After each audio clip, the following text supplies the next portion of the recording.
안녕하세요, 여러분. 최근 연예계를 뜨겁게 달군 한 배우의 집안 내력과 증조부에 대한 이야기가 엄청난 파장을 일으키고 있습니다.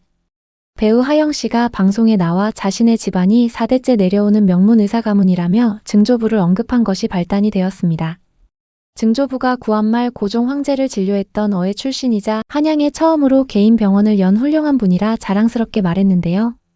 하지만 방송 직후 네티즌들이 추적한 증조부의 실체는 민족의 비극을 발판 삼아 부와 권력을 누린 대표적 친일 인사 안상호였습니다. 오늘 영상에서는 대한제국의 혜택을 온몸으로 받고도 일제에 충성했던 안상호의 풀 일대기를 자세히 알아보겠습니다. 또한 해방 후 후손들이 보여준 기만적인 태도와 그가 친일인명사전에 등재되지 않았던 결정적 이유까지 하나씩 짚어드리겠습니다. 안상호는 1872년 한성부에서 규장각 화원으로 일하던 안건영의 아들로 태어났습니다. 그는 근대화의 바람이 불던 구한말 관리비로 학교를 1회로 졸업하며 일찍이 서양 문물과 일본어에 눈을 떴습니다. 당시 대한제국 정부는 나라의 인재를 키우기 위해 국민의 혈세로 그를 국비 유학생에 선발해 일본으로 보냈습니다. 그렇게 도쿄자해의원의학교로 유학을 떠난 안상호는 1902년 한국인 최초로 일본 의사 자격증을 취득하게 됩니다. 조선으로 귀국한 그는 국가의 지원으로 얻은 지식을 바탕으로 승승장구하며 엘리트 코스를 밟았습니다. 지석영이 세운 의학교의 교관으로 발탁되어 후학을 양성했고 순종의 전의, 즉 황실 전담 의사로 임명되었습니다. 이후 종로 3가의 안상호 진료소라는 서양식 개인 의원을 개업했는데 황실어의라는 타이틀 덕분에 환자가 인산인해를 잃었습니다.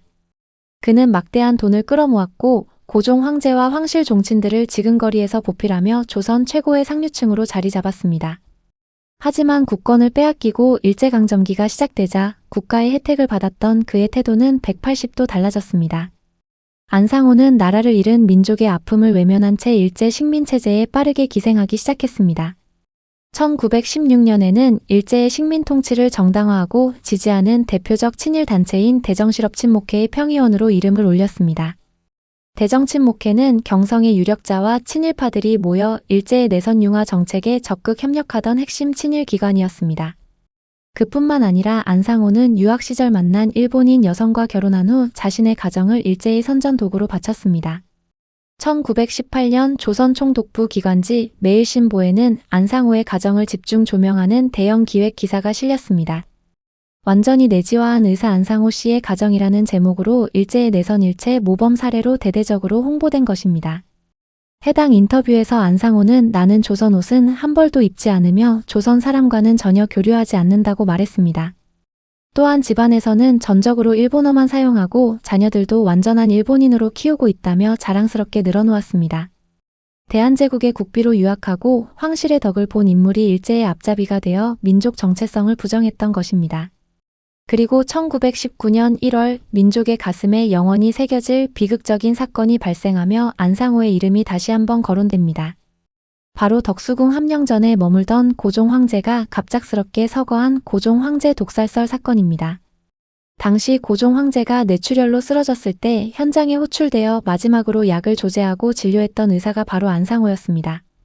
고종 서거 직후 온 나라에는 일제와 친일파들이 시의 안상호를 시켜 고종에게 독약을 올렸다는 소문이 파문처럼 퍼졌습니다.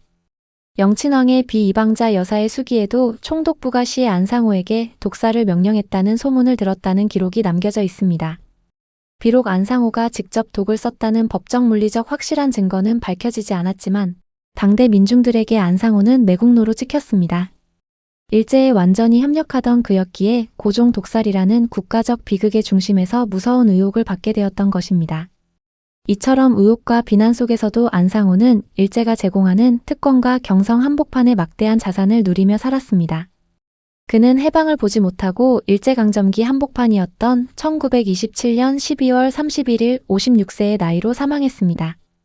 그렇다면 일제강점기 동안 완전히 일본인처럼 살아간 그의 후손들은 왜 해방 후 일본으로 가지 않고 한국에 남아있을까요? 이유는 지극히 현실적이고 타산적인 기득권 계산 때문이었습니다. 안상호가 경성 한복판에서 축적한 막대한 부동산과 병원 기반 사회적 입지는 모두 조선 땅에 있었습니다. 1945년 광복 당시 일본은 미군의 폭격으로 잿더미가 된 패전국이었고 일본으로 건너가면 차별받는 이방인이 될 뿐이었습니다. 반면 한국에서는 해방 후 반민특위가 무산되면서 친일파들의 재산 몰수나 단죄가 전혀 이루어지지 않았습니다. 한국에 그대로 남아있는 것이 가문의 부와 의사라는 기득권을 유지하는 데 훨씬 유리했던 것입니다. 결국 국가나 민족, 역사적 정체성은 안중에도 없었고 오직 자신들의 부와 권력을 지키는 것만이 유일한 기준이었습니다. 더욱 충격적인 것은 100년이 지난 지금 그 후손들이 보여준 역사의식과 태도입니다. 배우 하영 씨는 방송에 출연해 증조부가 고종 황제를 진료한 자랑스러운 어이라며 집안을 칭송하듯 자랑했습니다. 일제강점기 엘리트 집안의 역사적 맥락이나 이전 연예계의 친일 논란 선례가 수없이 존재했음에도 최소한의 검증조차 안 한 것입니다. 논란이 터지자 소속사는 처음에 역사적 사료를 확인해 보지도 않고 사실무근이라며 대중을 기만하려 했습니다. 그러나 네티즌들이 대정친목회 명부와 매일신보 기사 등 명백한 증거를 밀어붙이자 하루 만에 입장을 번복하고 사과했습니다. 가문 내에서 선택적으로 왜곡되어 전승된 영광스러운 기억만 믿고 역사적 죄업은 외면한 채 자랑거리로 소비했던 셈입니다. 그렇다면 여기서 많은 분이 가장 궁금해하시는 핵심 질문이 하나 남습니다. 대정친목회 간부로 일하고 내선 일체 선전에 앞장선 안상호가 왜 친일인명사전에 등재되지 않았을까? 결론부터 말씀드리면 안상호가 죄가 없거나 친일을 안 해서가 아니라 민족문제연구소의 엄격한 수록 기준 미달 때문입니다. 2009년 민족문제연구소가 발간한 친일인명사전은 구한말과 일제강점기 전체 인물 중 명확한 친일 행위자를 엄선해 수록했습니다. 당시 연구소는 수록 대상을 선정할 때 특정 직위 이상이나 지속적 주도적인 친일 행적이라는 엄격한 가이드라인을 세웠습니다. 예를 들어 민간 의사의 경우 조선 총독부의 고위 관료직에 직속되었거나 중추원 참의를 지냈거나 학병 권유 등 적극적 선동을 한 경우였습니다. 안상호가 참여한 대정친목회는 명백한 친일 단체이지만 그곳에서 평의원으로 활동한 것만으로는 수록 기준의 직위에 미치지 못했습니다. 또한 매일신보 인터뷰 등에서 망언을 내뱉었으나 공적기관의 수장으로서 친일에 앞장선 정도에는 이르지 못해 우선순위에서 누락된 것입니다. 민족문제연구소 측 역시 논란 이후 친일인명사전에 등재되지 않았다 해서 친일 행적이 없다는 뜻은 아니다라고 명확히 밝혔습니다. 친일인명사전 미등재라는 사실이 그가 남긴 친일 사료와 매국적 언행까지 지워주는 면죄부가 될 수는 없습니다. 조상의 죄를 후손에게 그대로 묻는 연좌제는 바람직하지 않지만 역사를 무지하게 포장해 자랑하려 했던 경솔함은 비판받아 마땅합니다.